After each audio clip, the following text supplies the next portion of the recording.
Salam damai sejahtera Bapak, Ibu, serta saudara-saudari semua. Untuk memulai renungan tentang firman Tuhan ini, mari kita bersatu dalam doa.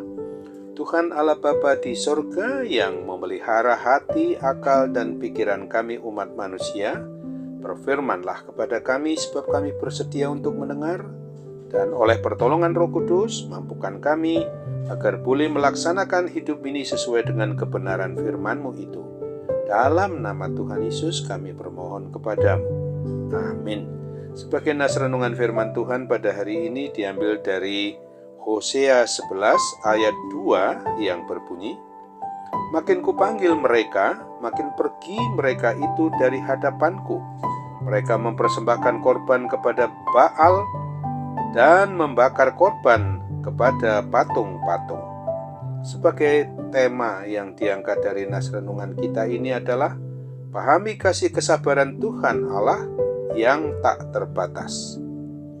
Sesungguhnya harus diakui dan disadari oleh umat manusia bahwa kekuatan dan kemampuan kita sangatlah serba terbatas. Bagaimanapun juga umat manusia hanyalah berasal dari debu tanah, meskipun diciptakan menurut Selem dan Demut atau gambar dan rupa Allah, namun telah dirusak oleh dosa. Karena itu tidak mungkin umat manusia dapat memahami dan menyelami akan jalan-jalan Tuhan yang sungguh sangat mengherankan dan ajaib itu. Bahkan kita seluruh umat manusia ini tidak mampu untuk mengukur bahwa betapa panjang, lebar, atau luas, tinggi, dan dalamnya kasih Tuhan Allah Bapa yang dinyatakannya di dalam Tuhan Yesus Kristus dan dalam persekutuan Roh Kudus. Karena kasih Tuhan yang teramat besar kepada manusia itulah, sehingga setiap orang yang melakukan pelanggaran terhadap firman-Nya, menyeleweng dari jalan-jalannya, dan melakukan segala bentuk perbuatan dosa, tidak langsung dihukum dan dibinasakan. Di mana Tuhan berfirman, "Umatku betah dalam membelakangi aku, mereka memanggil kepada Baal dan berhenti meninggalkan namaku. Namun aku tidak akan melaksanakan murkaku yang bernyala-nyala itu, tidak akan membinasakan Efraim kembali." Umat Israel atau umat Yehuda, umat pilihan Allah itu jelas-jelas telah membelakangi Tuhan dan berpaling kepada berhala, tetapi Tuhan tetap panjang sabar tak langsung membinasakan mereka. Kesempatan masih Dia berikan agar umat manusia kembali kepadanya. Sesungguhnya hati Tuhan sangat sedih dan kecewa melihat kedegilan hati umat Israel, umat pilihannya itu, karena semakin dipanggil semakin mereka menjauh dari hadapannya. Akan tetapi Tuhan Allah Bapa kita itu tidak menghendaki umatnya binasa. Tuhan memperlakukan mereka dengan kesetiaan dan kasih. "Aku menarik mereka dengan tali kesetiaan, dengan ikatan kasih. Bagi mereka aku seperti orang yang mengangkat kuk dari tulang rahang mereka. Aku membungkuk kepada mereka untuk memberi mereka makan."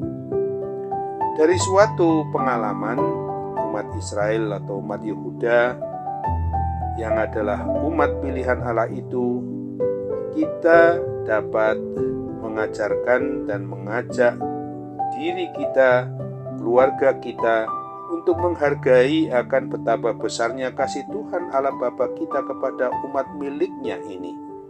Sekalipun kita sering memberontak dan tidak mau taat, tidak mau setia kepadanya, namun Tuhan Allah Bapa kita itu tetap menunjukkan kasih dan kesabarannya yang panjang, lebar atau luas, tinggi dan dalam terhadap diri kita, umat manusia ini. Oleh sebab itu, marilah kita jangan pernah melupakan kasih dan kebaikan Tuhan Allah Bapa yang dinyatakannya di dalam Yesus Kristus dan dalam persekutuan Roh Kudus yang begitu besar, sehingga kita wajib serta berhentilah untuk tidak lagi mau menyakiti hati Tuhan dengan perbuatan-perbuatan kita yang jahat itu lagi. Tentu saja, selagi masih ada kesempatan, bersungguh-sungguhlah hidup beriman, hidup percaya dengan sungguh-sungguh taat dan setia hanya kepada Tuhan Yesus Kristus. Ingatlah akan apa yang dinyatakan dalam 2 Petrus pasal 3 ayat 9 ini. Ia sabar terhadap kamu karena ia menghendaki supaya jangan ada yang binasa, melainkan supaya semua orang berbalik dan bertobat. Amin. Mari kita kembali bersatu dalam doa. Tuhan Allah Bapa di surga, terima kasih untuk firman Tuhan yang boleh mengingatkan kami pada hari ini, supaya kami dapat memahami betul akan kasih kesabaran Tuhan Allah Bapa yang sudah dinyatakan di dalam diri Yesus Kristus Tuhan dan Juru Selamat umat manusia yang serba tidak terbatas itu. Kami bersyukur, kami berterima kasih, biarlah kami boleh wujud nyatakan dalam sikap tingkah laku dan perbuatan kami sehari-hari di masa yang akan datang. Kami mohon juga kuat kuasa-Mu boleh mengusir segala kuasa jahat yang mencoba untuk menguasai diri kami, karena kami tahu kami adalah milik-Mu. Pasti Tuhan akan memenangkan kami, termasuk kuasa sakit penyakit yang sampai saat ini kami derita. Kau Maha baik terhadap kami Bapa. Pasti kami juga akan senantiasa diselamatkan dari kuasa sakit penyakit apapun juga yang saat ini masih mengganggu diri kami.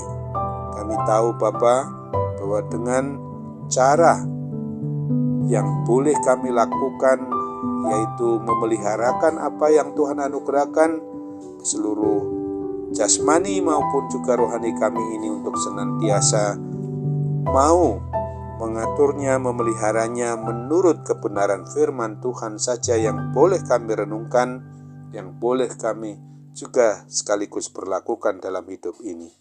Hanya dalam nama Tuhan Yesus, melalui kerendahan hati kami, jadilah kehendak-Mu atas doa dan permohonan kami ini. Amin.